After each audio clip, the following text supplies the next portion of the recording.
ஒரு காலத்துல இவரை எல்லாரும் வில்லனா தான் பார்த்தாங்க. ஆனா இப்ப ஹோல் இந்தியாவே கட்டப்பான்னு இவரை கூப்பிடுறாங்க. ஸோ சத்யராஜ் சார் தான். ஸோ அவர்கிட்ட இருந்து கத்துக்கூடிய லெசன் நம்பர் 1 என்ன அப்படின்னு பாத்தீங்கன்னா, ஒரு போல்டு மூவ் கூட உங்களை ரீபொசிஷன் பண்ணுங்க. ஸோ ஒரு பெரியார் அப்படிங்கிற ஒரு படத்தை வந்து பாத்தீங்கன்னா, ஒரு பெரிய ஒரு வெர்சட்டாலிட்டியான ஒரு விஷயத்த வந்து விமர்சகர்களுக்கு தெரிந்து அதை ஒரு சேலஞ்சிங் ரோலா எடுத்து அவரோட கிரெடிபிலிட்டியை வந்து ஒரு பயங்கர அழகா காமிச்சாரு.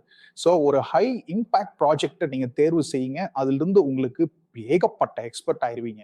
ஸோ திட்டமிட்டு ரிசர்ச்சும் ப்ரிப்பரேஷன் நல்லா பண்ணிக்கிங்க. லெசன் நம்பர் 2 என்ன அப்படின்னா, சப்போர்ட் ரோல் எடுத்தாலும் ஒரு சிங்கிள் வின் ஜெண்டர் சேஞ்சிங் ஆகும். அதாவது பாகுபலியில கட்டப்பா ரோல் உலகளாவிய ரெகக்னிஷன் கொடுத்தது உங்களுக்கு எல்லாத்துக்குமே தெரியும். அது சப்போர்ட்டிங் ரோல் தான். ஆனா அவரை பேன் இந்தியாவை அப்படி கம்ப்ளீட்டா மாத்தினாருங்க. ஸோ எல்லா வாய்ப்புகளையும் பிராண்ட் பில்டிங் லென்ஸ்ல இருந்து பாருங்க, அக்செப்ட் பண்ணுங்க. மாதிரியாக ஸ்மால் கொலாபரேஷன் கூட ஒரு பெரிய விசிபிலிட்டியை தரலாம்.